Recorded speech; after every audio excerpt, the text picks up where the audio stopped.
Story number 1, Shaky Leg Mary.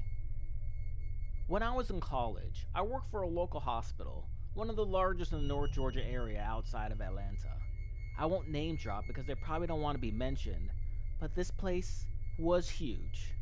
I worked clerical jobs in a few other hospitals, and you could have easily fit 3 of my previous facilities in this place. That being said, it was a mismatched monstrosity of old and new.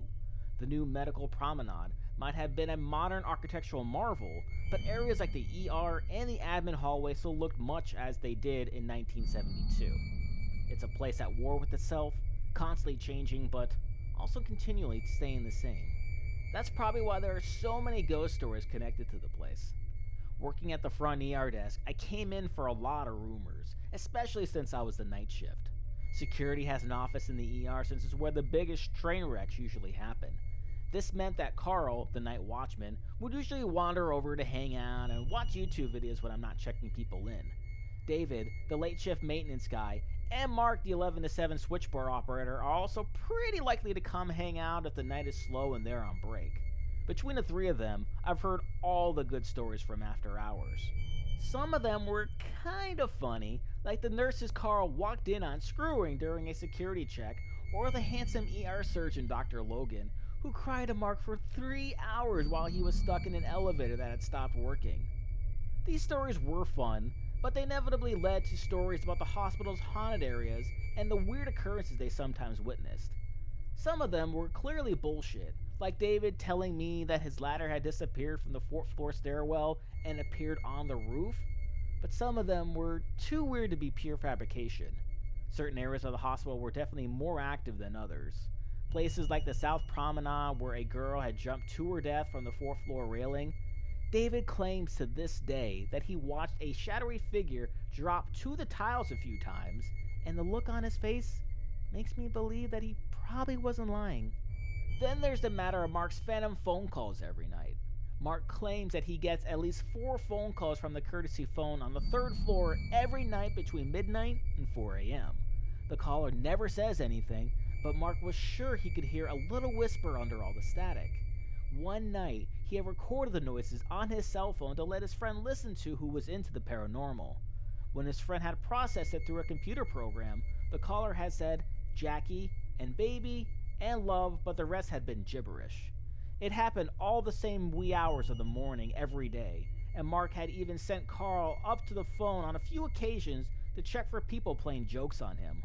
Carl had reported that the phone wasn't even plugged in, yet the phone calls still came. Then, of course, there was Shaky Leg Mary. Many members of the hospital staff had seen the entity known as Shaky Leg Mary. She had been seen in the ambulance bay, in the ER, in the pass-through hallway where she was wheeled into surgery, but most often she was seen wandering the OR hallways after hours. She had been a homeless woman that had been run over in front of Mary and Mercy one night long before I was hired.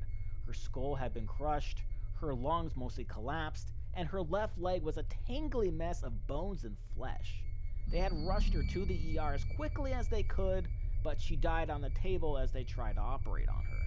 She had made frequent appearances after that, so when Carl came staggering up an hour ago looking starry and pale, I knew he had seen something.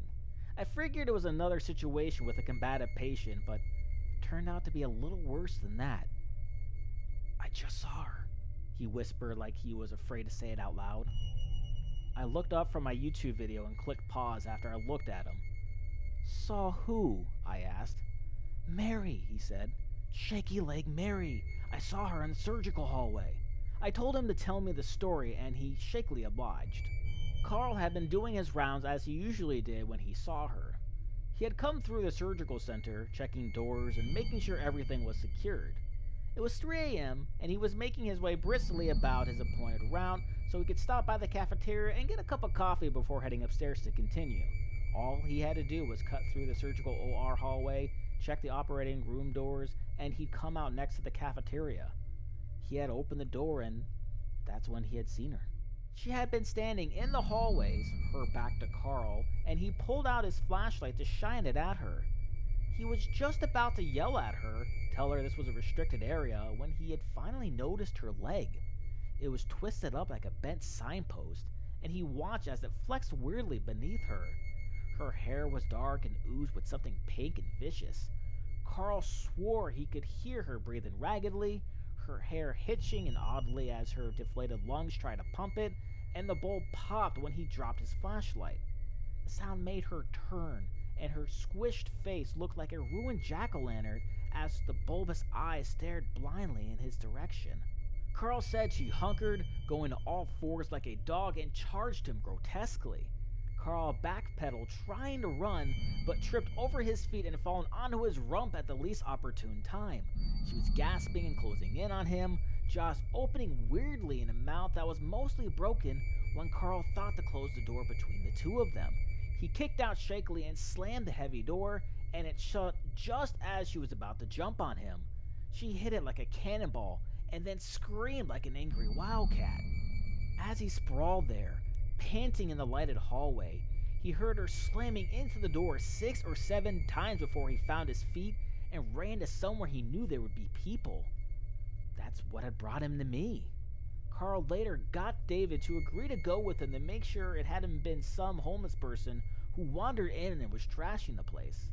The two of them turned all the lights on and explored every OR room and storage closet, but didn't find anything but surgical equipment and cobwebs. She had disappeared as quickly as she arrived, but they did bring me to the door to show me one thing she had left behind before I left for the night. David showed me a heavy indent on the OR side of the door that had left a deep mark in the metal there. The door's a little bent too, he added.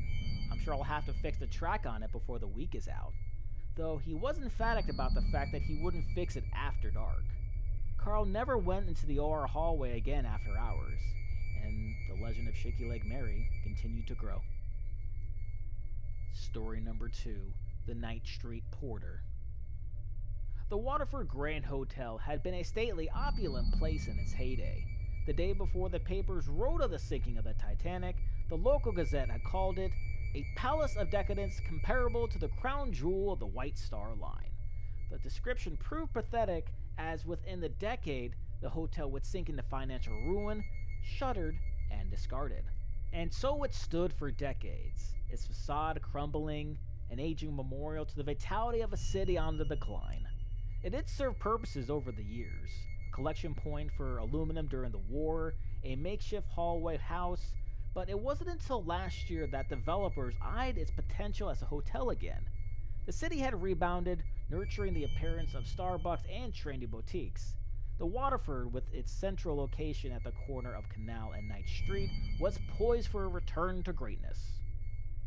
My wife and I had been among the first to book a room, and as we entered from the canal into the Grand Foyer, we were ushered back into the gilded era we had only read about. The website had said that the construction was ongoing, but I didn't see the half measures of a soft opening. We went out for dinner, chatted excitedly about the history amongst which we would rest and revel. Might be haunted, old place like this. Oh my god, stop, my wife giggled. We walked back along Knight Street. A young hotel porter stood attentively at the door, and warm light shone between the curls of Art Nouveau brass. Nightcap? I asked my wife. No, I think I'll go up. But go. Check out the bar. The porter stepped forward and with an Irish brow asked, Going up to the rooms, ma'am? There's a lift on the side that'll take you, provided you've the constitution for modern conveniences. My wife smirked. Cute. Love the commitment. I watched her approach the gated elevator door and then turned towards Canal Street and the hotel bar. I ordered an old-fashioned. Seemed fitting. Say, barkeep. Yes, sir? What's the deal with the Knight Street entrance? Some kind of throwback theme feature? Hadn't read about it. The Knight Street entrance? He looked perplexed. Still under construction. What do you mean? It looked fine to me. Irish door guy, kinda theatrical. He scrunched his face. Don't know about that. They were having trouble with subsidence. The ground fell out beneath the elevator shaft decades ago. Took the car with it. They're having a hell of a time getting it out. Too far down. I left my drink and ran to Knight Street. The door was dark, but unlocked. I entered, searching by phone light, and saw it. The half-open lattice gate, and the black beyond. I leaned over the edge, looking into the dark depths, but seeing nothing past where my light faded. Then I heard the porter's incorporeal Irish lilt. Perhaps she didn't have the constitution. She screamed the moment she stepped in. Story number 3. My last night working as a cop. My name is Chris. I'm 76 at the time of writing this, but the events of this story took place at least 20 years ago when I was around 55, 56. It was around 22:10 when a call came through from a sketchy side of town.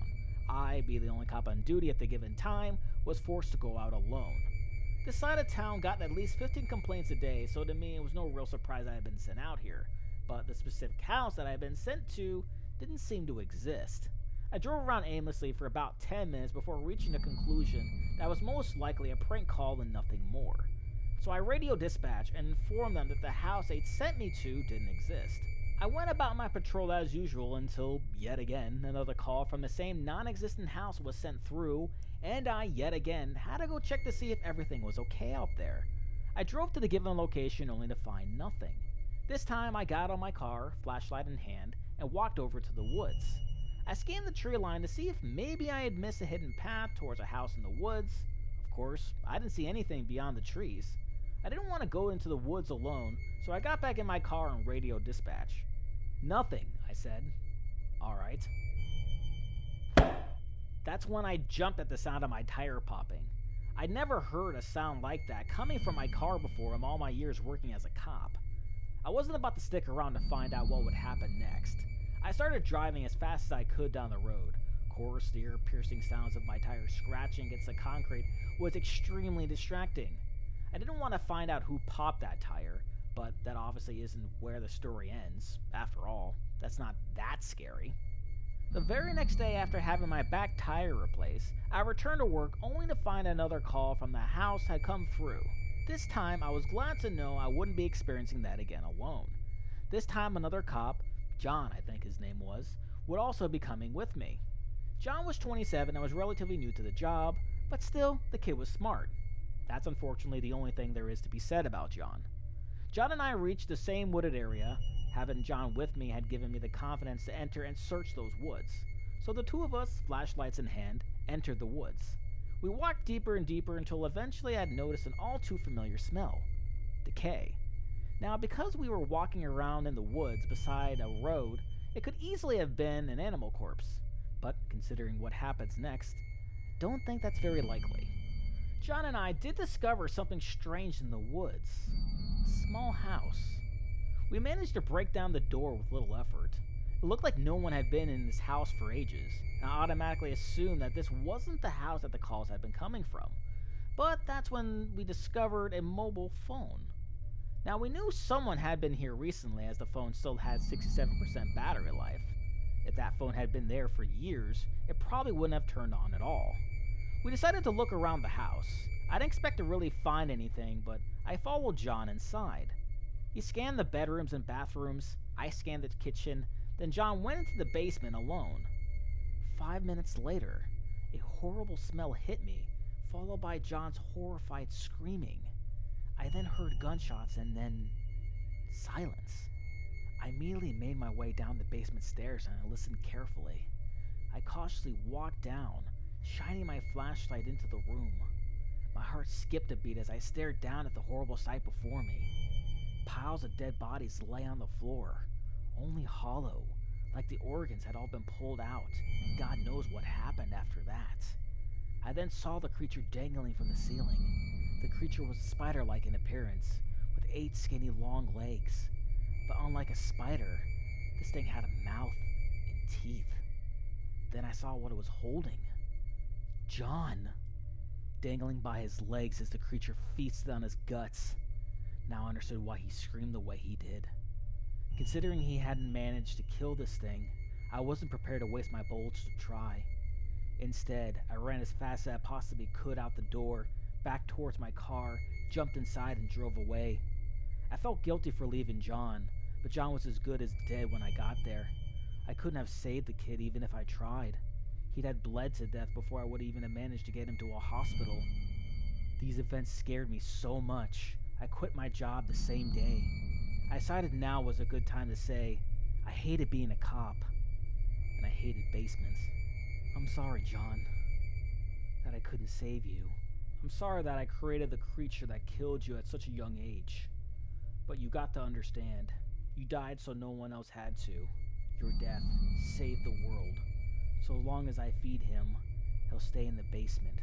So long as I feed him, the world is safe.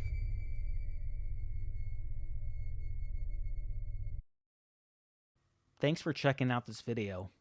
Please subscribe as I put out new videos every Tuesday and Thursday. You can follow me on Facebook and Twitter at DanScares and Instagram at DanSMachinaYT. Thanks for watching, and I'll see you guys next time.